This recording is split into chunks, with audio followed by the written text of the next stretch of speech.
Sophie and her friends had heard the rumors for years. The forest beyond the village was cursed.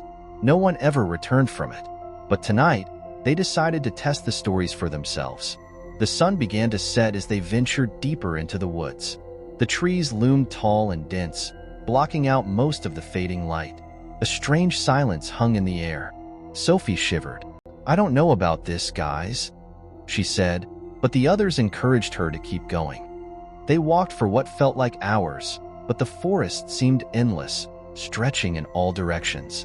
The trail they had been following began to fade, swallowed by the thick underbrush and towering trees. Suddenly, they noticed something strange.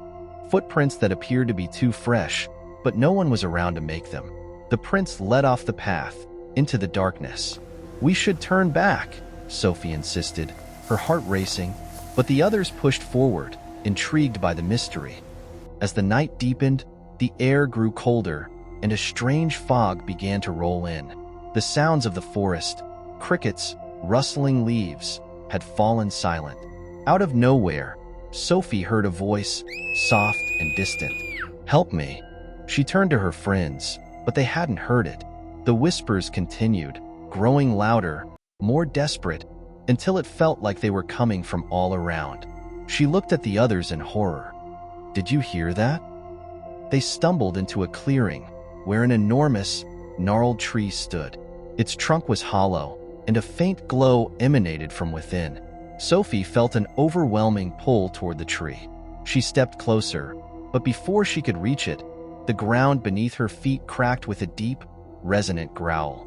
The tree's hollow grew darker, and out of it, an inhuman shape slowly emerged, its limbs long and twisted, its eyes glowing with an unnatural light.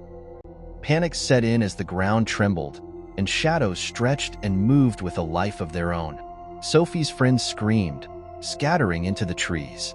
She ran, desperate to escape, but the forest seemed to warp around her, closing in. No matter which way she turned, the same haunting whispers followed her. "You can't leave.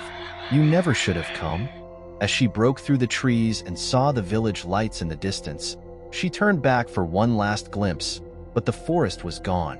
In its place stood a vast emptiness. The whispers faded, and the forest swallowed the last of the light.